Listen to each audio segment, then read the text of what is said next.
Bonjour à tous. Donc moi je vais vous présenter un exemple de l'utilisation justement du tableau de bord que vient de nous présenter Emmanuel sur un tout jeune site Natura 2000 en mer, donc le site baie de Seine occidentale.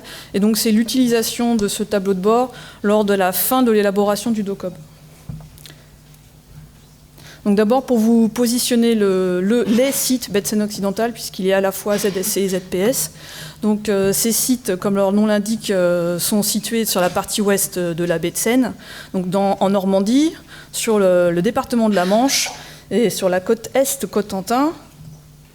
Il est bordé au nord par la petite ville de Saint-Valahougue avec sa belle île de Tatiou, qui a été fortifiée par Vauban, qui est classée au patrimoine mondial de l'UNESCO, et au sud par la pointe du Hoc, donc fortifiée bien sûr plus récemment. Vous connaissez probablement son histoire, qui a été fortifiée par les Allemands pendant la Seconde Guerre mondiale, et donc la prise a été assez célèbre. Je pense que vous allez beaucoup en entendre parler lors de sa 75e anniversaire. Et donc justement, il est aussi bordé à l'est, ce site, par la plage de Utah Beach. Donc on va fêter l'anniversaire cette année, son 75e anniversaire, en 2019. Et puis si on va sur l'ouest de ce site, on va trouver la seule partie terrestre de ce site qui est exclusivement marin. C'est l'archipel des 2 îles Saint-Marcouf, donc qui elles ont été fortifiées également, on le voit sur cette photo, au XIXe siècle par Napoléon Ier, et puis qui ont été complètement abandonnées en 1872. Donc on voit que c'est un site stratégique.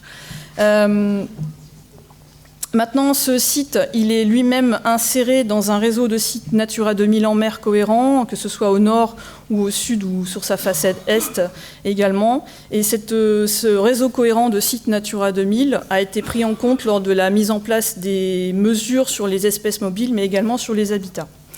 Donc ces mesures ont été prises de manière concertée sur l'ensemble de ces sites.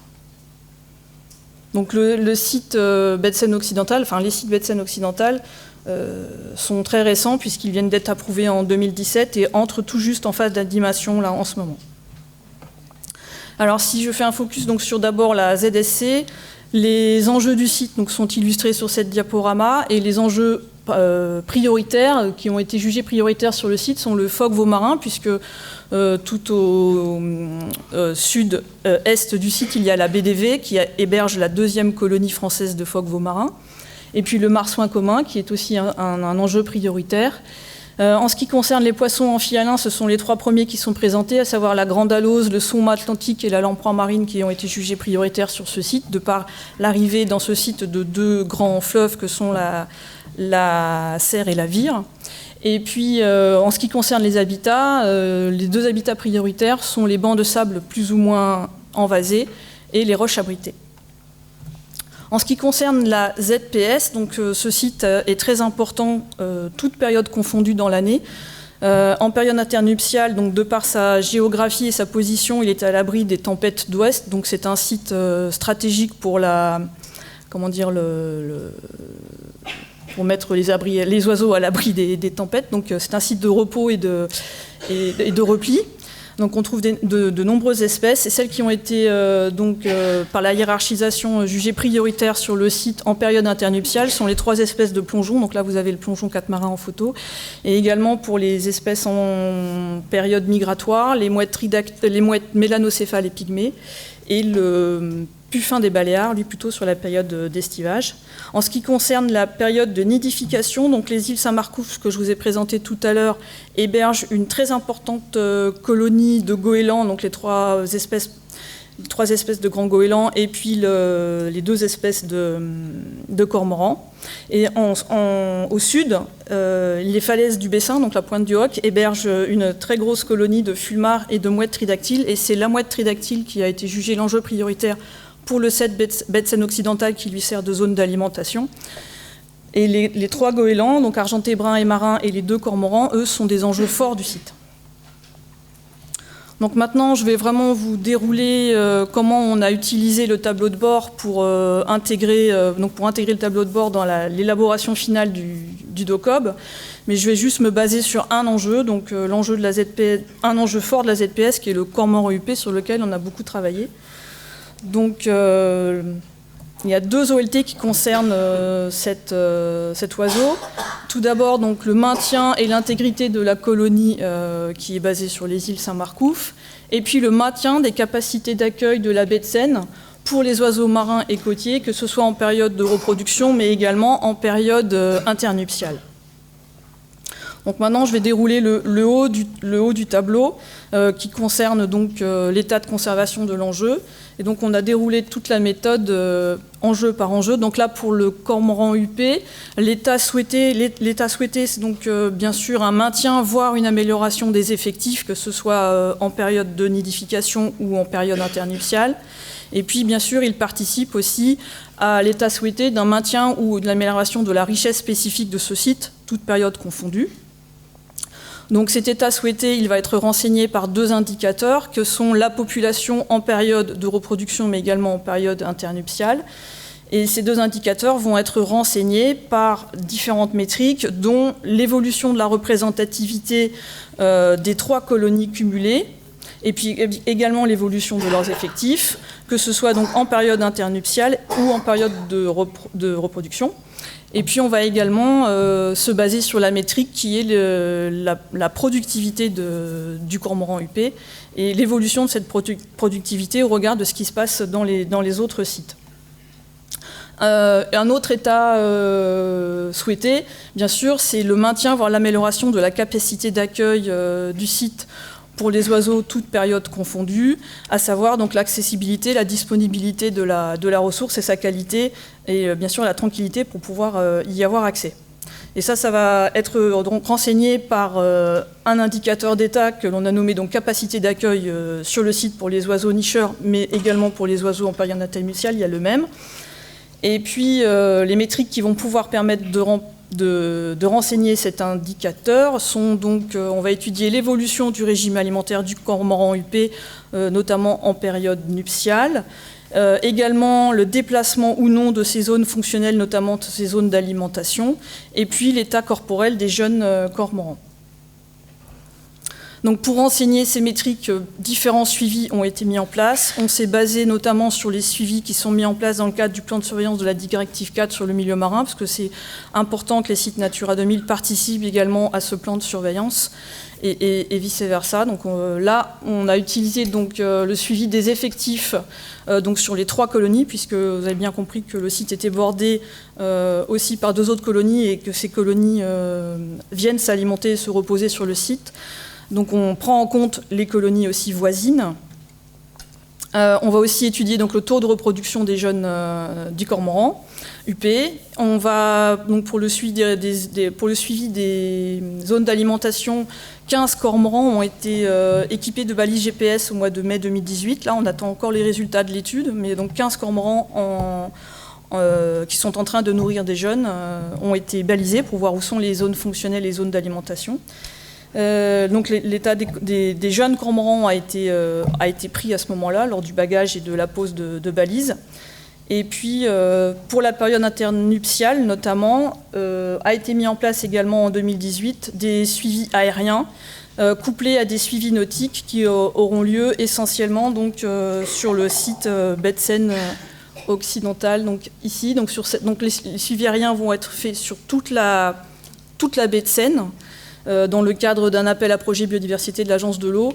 Et il va y avoir un focus de fait sur le site baie de Seine occidentale, avec à la fois des suivis côtiers, des suivis nautiques et des suivis aériens, avec une répartition du calendrier que vous avez ici et que je n'ai pas le temps de vous détailler, mais qui permet d'étudier les différentes phases stratégiques pour les oiseaux sur ce site, mais également pour les mammifères marins, notamment les marsouins qui sont un enjeu prioritaire.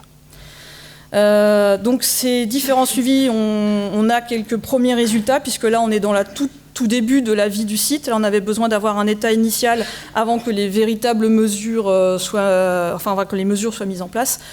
Donc les premiers résultats sont les suivants. En ce qui concerne les suivis des effectifs, donc on a les effectifs 2016 et 2017, on voit qu'il y a une baisse notamment sur les îles Saint-Marcouf de 18%, et que si on cumule les 3 colonies, eh bien, la représentativité accuse une baisse tout de même de 15% par rapport à ces représentativités antérieures, puisque bon, ces 3 colonies, vous voyez qu'elles représentent tout de même, pour le cormoran huppé, près de 10% de la population nationale de cormorans huppés. Donc on a vraiment une responsabilité sur ce site. Donc pour l'instant l'indicateur est orange, mais bon, attendons de voir, parce que ce sont des populations, comme vous le voyez sur le graphique qui est à droite, des populations qui sont très fluctuantes. Une année ne fait pas forcément l'autre, et là apparemment en 2018 la population a retrouvé un niveau équivalent à 2015-2016, donc on attend de voir les tendances avant de tirer des conclusions. Même chose pour le taux de reproduction, donc SEO3. Le taux de reproduction est aussi en forte baisse, notamment donc, sur les îles Saint-Marcouf. On est passé d'un niveau bon à un niveau très bon, même à un niveau bon. Donc là, pour avoir ces indicateurs, on se base donc sur les indicateurs qui ont été mis en place par le GISOM, le groupement d'intérêt scientifique sur les oiseaux marins, qui établit des seuils selon les espèces et qui nous permet donc d'avoir un seuil et de pouvoir quantifier l'indicateur. En ce qui concerne le suivi télémétrique, donc le rapport est en cours, puisqu'il vient juste de se terminer, c'était sur la saison de nidification 2018. Les premiers résultats, mais vraiment bruts de décoffrage pour l'instant, c'est qu'on voit que les premiers oiseaux qui ont été équipés, on voit bien que leur zone d'alimentation ont l'air d'être vraiment dans le site autour des îles Saint-Marcouf. Alors donc maintenant, je vais m'occuper de la deuxième partie de la déroulée du tableau de bord, à savoir ce qui concerne les facteurs qui influencent l'enjeu, mais je vais surtout, compte tenu du temps imparti, vraiment me concentrer sur l'enjeu, le facteur influençant, le facteur d'influence principal, qu'on a surtout pu mettre en place, gérer pour l'instant, à savoir la fréquentation des dérangements, et pour lequel on a pris l'objectif opérationnel de réduire les pressions à proximité des colonies, afin d'obtenir un niveau minimum de dérangement au niveau de ces colonies. Et donc pour ça, la mesure qui en découle et qui a été actée et qui est sur le point d'être mise en place par la préfecture maritime, c'est la mise en place ici donc d'une zone de quiétude autour de l'île de Terre, sachant que sur l'île du Large, il y a déjà des mesures d'interdiction de débarquement pendant la période de nidification. Donc cette zone de quiétude est en passe, on l'espère, d'être renforcée par la prise d'un arrêté préfectoral de protection de biotopes qui est en consultation jusqu'au 30 novembre. Et si vous allez sur le site de la préfecture de Normandie, vous pourrez participer à cette consultation. Je vous engage à le faire parce qu'elle est un petit peu en danger. Il y a d'autres acteurs qui n'ont pas forcément intérêt à ce qu'il y ait un APB, donc voilà. Je ne vais pas vous détailler, je ne sais pas où j'en suis du temps, mais on arrive à la fin. Voilà, je ne vais pas vous détailler la suite des mesures. Il reste une minute, ouais. Et donc, juste pour mon retour d'expérience sur l'utilisation de ce tableau de bord, moi je suis arrivée à la fin, donc sur le poste, à la fin de l'élaboration du tableau de bord, les diagnostics avaient été rédigés, de même que les mesures. Il me restait à mettre en place les suivis et la charte. Et donc, afin de m'imprégner et de bien comprendre ce site et comment avait été rédigé tout ça, arrivé à ce moment-là, le début du CT 88, donc j'ai transposé tout ce DOCOB dans le tableau de bord donc, que je viens de vous présenter. Et je trouve que moi, personnellement, ça m'a beaucoup aidé à prendre en compte et à prendre en main ce DOCOB, à bien vérifier l'exhaustivité, la structuration de tous les enjeux en face des mesures, en face des facteurs d'influence. Enfin, je trouve que ça permet d'avoir une bonne cohérence et c'est un bon outil interne pour le gestionnaire. Donc voilà, ça c'est ma vision. J'ai apprécié pouvoir bénéficier de cet outil pour ça. Par contre, à contrario, je trouve que il utilise beaucoup de termes scientifiques, enfin un petit peu jargonnants, un petit peu spécifiques à notre activité, qui n'est pas facile à communiquer à l'extérieur, notamment lors d'un copil. Donc là, c'est un bon outil qui mérite, je pense, peut-être d'être adapté pour pouvoir communiquer avec, parce qu'il permet quand même de bien comprendre les enjeux du site et ce qu'on y fait et pourquoi on le fait. Et juste une dernière remarque, pour avoir des seuils, des métriques, etc., et des protocoles intéressant et qui soit comparable avec les autres sites, eh bien, il faut bénéficier d'indicateurs communs à tous. Et pour ça, eh bien, l'AFB Milieu Marin est en train, donc là je parle au gestionnaire d'Air Marine, mais je pense que pour le milieu terrestre, ça doit être la même chose, de mettre en place un catalogue des indicateurs et des protocoles. Eh bien super, merci beaucoup Sophie. Vous restez avec nous ?